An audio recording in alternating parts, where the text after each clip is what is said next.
C'est probablement la mesure qui divise le plus.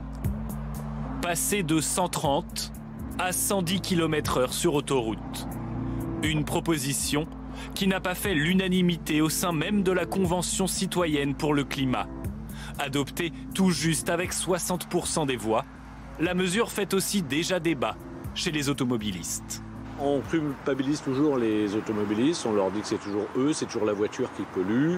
On passait de 130 à 110, je ne sais pas si ça va vraiment régler le problème. Ça peut être quelque chose d'intéressant, une piste à explorer.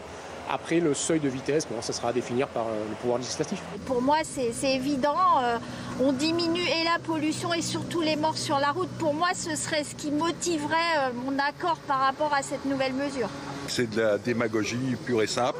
C'est dans la droite ligne de la bonne pensée qui satisfait la philosophie des bien-pensants. Les défenseurs de cette mesure estiment qu'à terme, cette réduction de vitesse permettrait de diminuer de 20% les émissions de gaz à effet de serre sur les autoroutes de France. Si Elisabeth Borne, la ministre des Transports, s'est dit à titre personnel favorable à une telle mesure, son secrétaire d'État chargé au transport a lui été plus nuancé, proposant de consulter la population sur une question aussi clivante.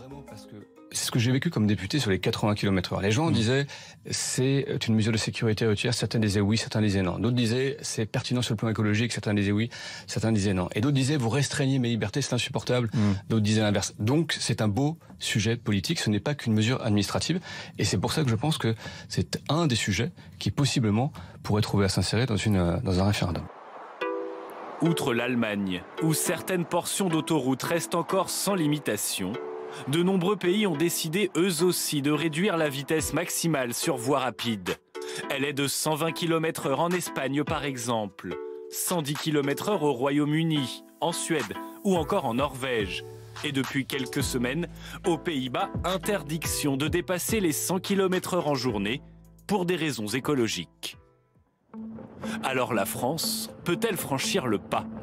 Le gouvernement n'a assurément pas oublié les conséquences de la limitation de vitesse à 80 km/h.